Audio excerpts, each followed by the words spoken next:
आज का विशेष कार्यक्रम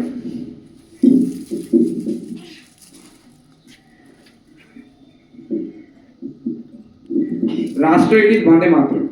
वंदे मातरम भारत का राष्ट्रीय गीत है और ये भारत की स्वतंत्रता संस्कृति तथा राष्ट्रीय चेतना का अमूल्य प्रतीक है। ये केवल एक गीत नहीं बल्कि भारतीय स्वतंत्रता संग्राम की आत्मा है। इस गीत ने गुलामी के कठिन समय में देशवासियों के मन में साहस, त्याग और देश प्रेम की भावना जगाई और उन्हें मातृभूमि के लिए संघर्ष करने की प्रेरणा दी। वंदे मातरम की रचना महान लेखक और राष्ट्रभक्त बंकिम चंद्र चट्टोपाध्याय ने 19वीं शताब्दी में की थी। यह गीत उनके प्रसिद्ध उपन्यास आनंदमठ में प्रकाशित हुए, जो 1882 में सामने आया।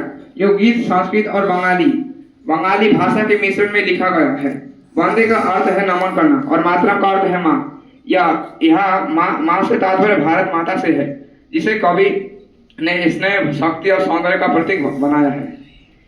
ब्रिटिश शासन के दौरान जब भारत राजनीतिक, सामाजिक और आर्थिक शोषण में पीड़ित था, तब वंदे मातरम स्वतंत्रता सेनानियों के लिए एक क्रांतिकारी नारा बन गया। राष्ट्रीय सभाओं, आंदोलनों और जुलूमों में यह गीत गाया जाता था। विशेष रूप से 1905 के बंग आंदोलन के समय वंदे मातरम ने पूरे देश में जन जागरण का कार्य किया। अंग्रेज सरकार इस गीत से भयभीत थी, क्योंकि ये लोगों को एकजुट कर रहा था। कई देशभक्तों को केवल वंदे मातरम कहने या गाने के कारण जेल भेज दिया गया। वंदे मातरम ने भारतीयों में राष्ट्रीय एकता की भावना को मजबूत किया। यह गीत लोगों को धर्म, भाषा और प्रांत की सीमाओं से ऊपर उठकर एक राष्ट्र के रूप में सोचने की प्रेरणा देता था। इसने भारत को एक करुणामयी माँ के रूप में दर्शाया गया है, जिसकी सेवा और रक्षा करना प्रत्येक नागरिक का कर्तव्य है। इसी भावना ने अनगिनत स्वतंत्रता सेनानियों को त्याग और बलिदान के मार्ग पर अग्रसर किया। स्वतंत्रता प्राप्ति के बाद 24 जनवरी 1950 को वंदे मातरम के प्रथम 2 पदों को भारत का राष्ट्रीय गीत घोषित किया गया। यद्यपि जनगण मन भारत का राष्ट्रीय गान है, फिर भी वंदे मातरम को भी उतना ही सम्मान और आदर प्राप्त है। यो गीत आज भी देशभक्ति, आत्मसम्मान और राष्ट्रीय गौरव का प्रतीक बना हुआ है। आज के स्वतंत्र भारत में भी वंदे मातरम का महत्व अत्यंत बड़ा है।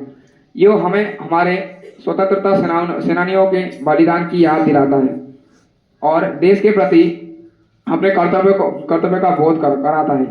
विद्यालय राष्ट्रीय पर्वों और विभिन्न समारोहों में इसका गान नई पीढ़ी के मन में राष्ट्रीय की भावना उत्पन्न करता है। अंततः कहा जा सकता है कि वंदे मातरम भारतीय इतिहास का एक अमर अध्याय है। यह गीत हमें सिखाता है कि हमारा देश हमारी मांग है और उसकी सेवा करना हमारा सबसे बड़ा धर्म है। जब भी वंदे मातरम का उच्चारण होता है, प्रत्येक भारतीय का हृदय गर्व और सम्मान से भर उठता है। वंदे मातरम। जय हिंद, जय भारत। धन्यवाद।